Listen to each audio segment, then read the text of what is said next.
Hello दोस्तों, आपका स्वागत है फूडी मसाला में। और आज हम बनाएंगे फ्राई राइस। तो चलिए फिर इसको अपने नए अंदाज बनाने चलते हैं और आपको बना के दिखाते हैं कुछ अलग अंदाज में आज फ्राई राइस। तो फिर टाइम वेस्ट नहीं करते हैं और बनाने चलते हैं। चलिए। तो यहाँ पे हमने चावल को भिगो लिया था। मैं नॉर्मल चावल यहाँ यूज़ कर रहा हूँ दोस्तों, और मैंने इसको 2 घंटे के लिए भिगो के रख दिया था, ये शॉक करके रख दिया था। बासमती यूज़ कर रहे हो तो सिर्फ 30 मिनट जो आप पानी में भिगो के रखें, नहीं तो इसका 2 घंटे इनफ है, जो कि इस तरीके से दिखेगा। यहाँ पे हमने बाकी प्याज, लहसुन, मिर्च और अदरक को हमने काट लिया। अदरक यहाँ ऑप्शनल है, आप डालना चाहें तो डालें या ना डालें। 2 से 3 यहाँ पे लहसुन है। एक स्मॉल साइज़ का यहाँ पे हमने प्याज लिया जिसको बारीक काट लिया है हमने, ठीक है। और मिर्च भी 2 थी। यहाँ हमने कैबेज ली है, फ्रेंच बीन्स ली है, कैप्सिकम ली है, स्वीट कॉर्न को बॉयल कर लिया है हमने यहाँ पे, और यहाँ पे हमने गाजर ली है, कैरेट। हम इन सबको हम इस तरीके से थोड़ा चॉप कर लेंगे, जो इस तरीके से आप देख पा रहे होंगे, ठीक है। आप और भी सब्जियां ले सकते हैं, पीली शिमला मिर्च भी ले सकते हैं, कैप्सिकम, या आप रेड भी ले सकते हैं, आपके ऊपर डिपेंड करता है। यहाँ हमने लेमन लिया है, जो कि हम जब चावल को बॉईल करेंगे तो वहाँ भी डालेंगे, और हम जब उसको फ्राई करेंगे तब भी डालेंगे। यहाँ पे हमने गरम मसाले लिए हैं, एक गरम मसाला है और ब्लैक पेपर है।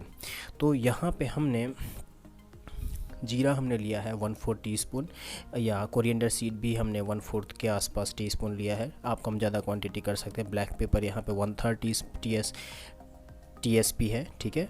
इसके बाद सोया सॉस हमने यहाँ पे 1/3 TSP लिया है। इसे ग्रीन चिली हमने यहाँ पे 1 TSP लिया है, और रेड चिली यहाँ पे हम 1/2 TBS लेंगे, ठीक है। TBS मतलब टेबल स्पून और TSP मतलब टी स्पून, ठीक है। सोया सॉस वगैरह जो हमने 1/3, आप 1/2 TSP भी ले सकते हैं, ठीक है।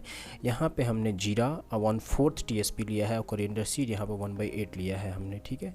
तो ये सारी चीज़ें हमने यहाँ पे ली हैं, और अब हम पानी को बॉईल कर लेंगे। जैसे ही इसमें बॉईल आने को होगा, हम इसमें 1 चम्मच 1 TSP के आसपास हम यहाँ पे ऑयल डाल देंगे, और लेमन भी डाल देंगे।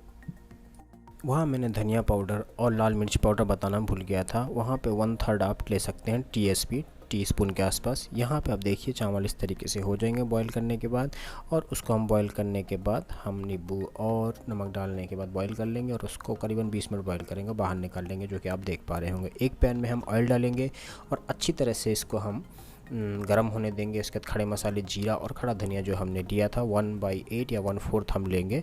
इसके बाद उसमें हम ये लहसुन और अदरक डाल देंगे। अदरक ऑप्शनल है, आप डालना चाहें तो डालें या ना डालें, ठीक है। इस तरीके से हम कंप्लीट कर लेंगे। इसके बाद हम यहाँ पे हरी मिर्च और प्याज डाल के उसको भुनना मतलब मीडियम उसको करना, ज़्यादा हमें भुनना नहीं है। जब उसके 5 से 10 मिनट हो जाएंगे, उसके बाद हम इसमें अपने जितनी सब्ज़ी हमने ली थी और स्वीट कॉर्न हमने लिए थे सब इसमें डाल देंगे।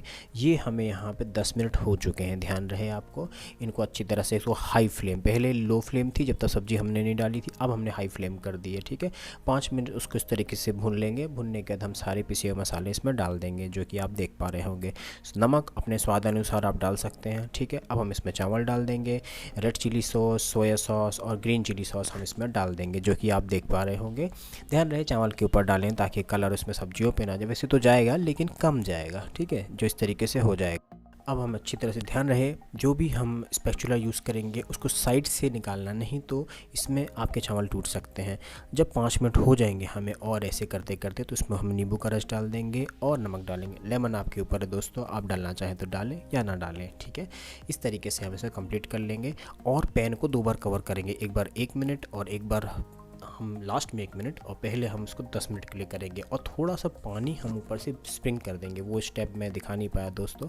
हल्का हल्का इसमें ऊपर से स्प्रिंग कर देंगे। सपोज़ मान लीजिए आप इसमें करीबन, आपको लगे कि चावल ड्राई हो रहा है तो आप उसमें पानी डाल सकते हैं, बहुत ही कम डालें, और उसको 5 मिनट के लिए ढक दें। तो ये हमारे फ्राइड राइस तैयार है। अब इसको थोड़ा गार्निश कर देते हैं ऊपर से आप। तो दोस्तों, अगर ये मेरा वीडियो फ्राइड राइस आपको पसंद आता है तो आप इसको लाइक कीजिए, सब्सक्राइब कीजिए, कमेंट कीजिए और शेयर ज़रूर कीजिए। भरोसा रखिए दोस्तों, आपको ये राइस अगर एक बार खाएंगे तो सबके राइस भूल जाएंगे, ये तो कंफर्म बोल रहा हूँ मैं। ये हमारे फ्राइज़ राइस तैयार हैं दोस्तों। एक बार खाइए और ज़रूर बताइए कि आपको कैसे लगे।